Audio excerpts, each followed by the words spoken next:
Hello everyone, I am Dr. Sharmila, consultant pediatrician and pediatric endocrinologist at Pediatric Hospitals, Yeshwanthpur. Today we are going to discuss about whether your child is growing well or not. So how do you assess that? So let's spend the next couple of minutes on discussing about your child's growth. So what is growth and why is child growth so important?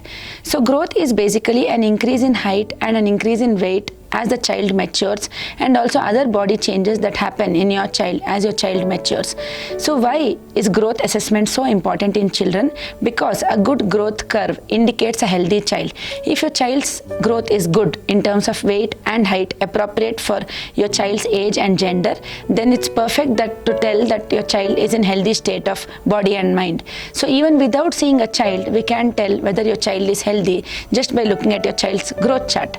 So what is a growth chart and how do you assess your child's growth, and how often do you assess your child's growth?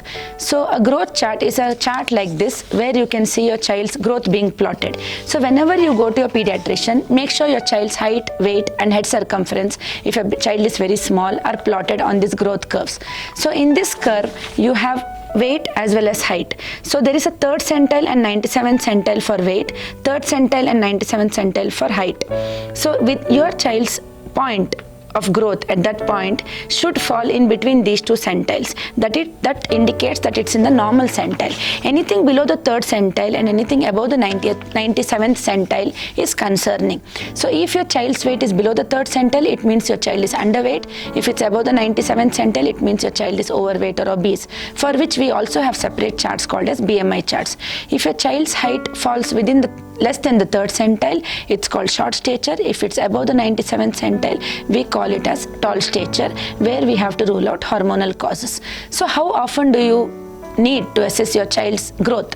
So ideally during every vaccination visit, when you attend your pediatrician's clinic, you need to get your child's growth plotted, and after that, like up to 2 to 3 years, you need to get it plotted during every vaccination visit, and after that at least once in 3 to 6 months you need to get your child's weight and height plotted to notice any differences, because otherwise it's difficult for you all to assess it.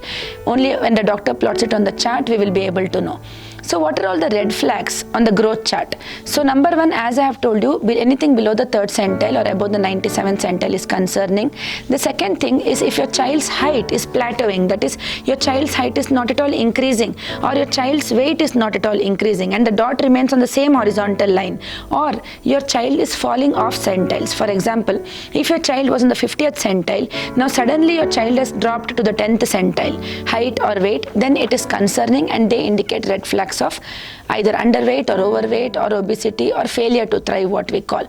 So finally, what I would like to tell, what is the single most important thing if you want your child's growth to be good is to ensure proper nutrition. If you give your child good nutrition, your child's weight as well as height will be almost in the normal centiles, and there are no other supplements to increase your child's height or weight.